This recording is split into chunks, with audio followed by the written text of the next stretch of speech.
dibutuhkan pemimpin yang mempunyai nyali, dibutuhkan pemimpin yang berani mengambil keputusan, dibutuhkan pemimpin yang berani bertindak, dibutuhkan pemimpin yang berani mengambil risiko.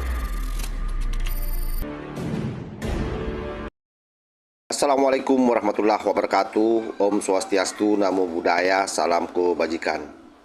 Hari ini Indonesia bicara di panggung elit ekonomi dunia.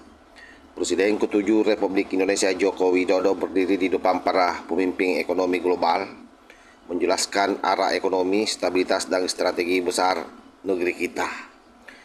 Tapi di tempat lain ada sekelompok orang yang kerjanya cuma satu, bikin gaduh, sebar hoaks, recycle fitnah basi, dan pura-pura paling benar. Siapa lagi kalau bukan Roy Suryo, CS. Sementara Jokowi bicara tentang investasi, transformasi geopolitik dunia, Roy Suryo CS sibuk mengorek-ngorek sampah isu lama. Semua hal itu sudah dibantah, bahkan dianggap clear, artinya sudah selesai. Tapi mereka bawa lagi, putar lagi layaknya kasih usang, seolah itu adalah merupakan fakta terbaru. Di satu sisi Indonesia berbicara tentang masa depan, tetapi di sisi lain Roy Suryo CS hidup di masa lalu, yang mana mereka karang sendiri sahabat. Ini kontras yang selalu memalukan. Negara bicara masa depan, mereka bicara soal fitnah. Pola mereka terlalu sama, dan publik pun sudah hafal.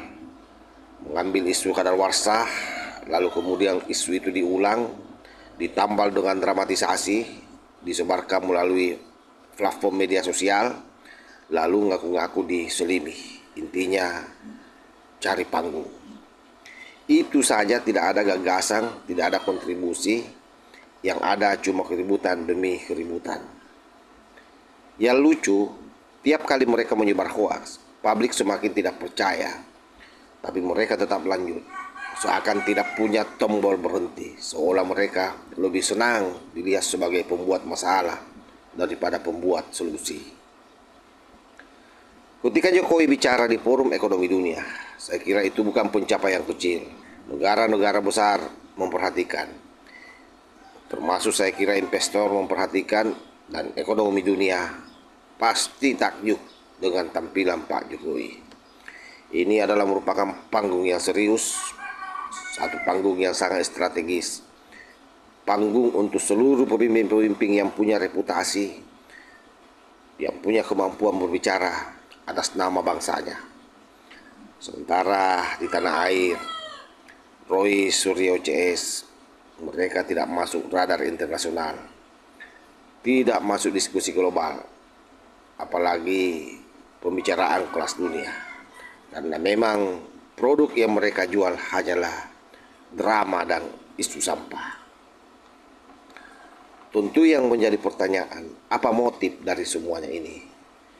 Kita semua tahu bahwa mereka butuh panggung. Selama kurang lebih 10 tahun mereka kehilangan panggung tersebut.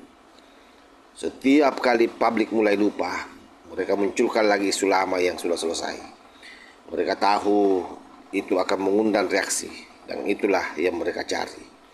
Virus drama politik memang butuh korban baru, dan mereka hidup dari situ. Masalahnya publik sekarang tidak lagi bodoh. Publik bisa membedakan mana kritik, mana kebencian, mana fakta, mana manipulasi. Dan semakin mereka memaksa narasi palsu, semakin mereka terlihat kehabisan akal. Mari kita lihat dengan jernih sahabat. Jokowi membangun infrastruktur dari Sabang sampai Merauke, membawa Indonesia ke panggung global, menjaga stabilitas ekonomi, berbicara di forum dunia. Sementara yang dilakukan oleh Roy Suryo CS hanyalah menyebarkan hoaks, membuat drama, mengedit narasi, mencari simpati, dan ciptakan kegaduhan. Kontribusinya sangat jauh. Yang satu bicara pembangunan, yang lain bicara tuduhan palsu. Yang satu bicara masa depan bangsa, yang lain bicara masa lalu yang mereka ciptakan sendiri. Sungguh tidak apple to apple, tidak selepel, dan tidak sebanding. Kalau Roy Suryo CS ingin dihargai publik, tentu dia harus membuktikannya dengan gagasan, bukan dengan hoaks, bukan dengan tuduhan tak berdasar, bukan pula dengan drama setiap hari. Karena pada akhirnya publik hanya akan mengingat dua hal: pemimpin yang dikenang karena karya, penyebar hoaks dikenang karena kebisingannya. Dan hari ini ketika Jokowi berbicara di depan pemimpin ekonomi dunia, ketika bangsa ini berdiri tegak di panggung global, kita semua bisa melihat dengan jelas siapa yang bekerja membangun negeri ini dan siapa yang hanya bekerja membangun fitnah. Wassalamualaikum warahmatullahi wabarakatuh.